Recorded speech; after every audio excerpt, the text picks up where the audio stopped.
Olá, você está no canal Os Federais do Ensino, Papo de Trânsito, e o papo de hoje é sobre uma das manobras que mais gera dúvidas e multas, a operação de retorno. E aí, essa é uma pergunta que parece simples, né? Mas a verdade é que ela confunde muito motorista por aí todo santo dia. E olha, essa confusão pode custar bem caro. Então, bora mergulhar nesse assunto e esclarecer tudo de uma vez por todas. E quando eu digo que custa caro, não estou falando só de dinheiro, não. O custo aqui é de 7 pontos na carteira de habilitação. 7. É o peso máximo que uma única infração pode te dar. Pensa no estrago. Exatamente. De acordo com o Código de Trânsito Brasileiro, fazer um retorno em local proibido é infração gravíssima. Por isso que entender as regras direitinho não é só para escapar da multa, sabe?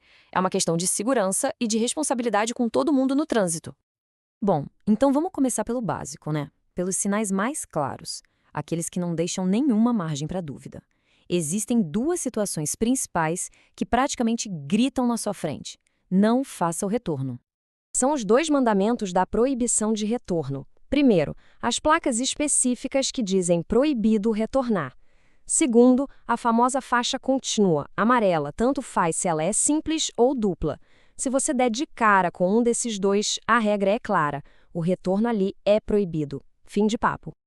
E o legal aqui é prestar atenção no detalhe. A placa R5A, ela é muito específica. Ela não proíbe você de virar à esquerda para entrar em outra rua. O que ela proíbe é o movimento de 180 graus, a inversão total de sentido ali, na mesma via em que você está. E a linha contínua amarela? Pensa nela como uma parede invisível. O manual de fiscalização é bem claro, ela proíbe qualquer deslocamento lateral. E vamos combinar? O que é um retorno se não um grande deslocamento lateral? Cruzar essa linha para retornar é pedir por uma infração gravíssima. Certo, as proibições mais óbvias a gente já viu. Mas agora vamos entrar na parte que causa mais nó na cabeça dos motoristas. A grande confusão entre as placas, que gera muita discussão e multa por aí. Imagina a cena, você está dirigindo e vê essa placa aí, a R4, proibido virar à esquerda. A pergunta que vale 7 pontos é, ela também significa que você não pode fazer o retorno? Pensa rápido. E a resposta, para surpresa de muita, mas muita gente mesmo, é um sonoro não.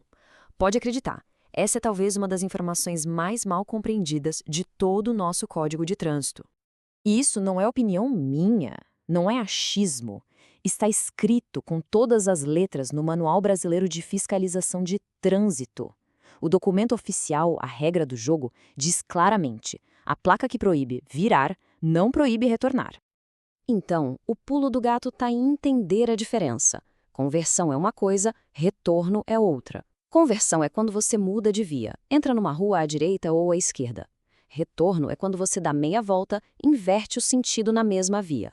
São duas manobras diferentes para a lei. A placa R4A proíbe a conversão, mas não o retorno. Ok, se a placa de proibido virar à esquerda não proíbe o retorno, a pergunta que fica é, então quando, afinal, a gente pode fazer a manobra, mesmo sem uma placa dizendo que pode? A resposta, na maioria das vezes, está bem debaixo do nosso nariz, ou melhor, dos pneus. Depois de checar as placas, o passo decisivo é olhar para o chão, para a sinalização pintada no asfalto.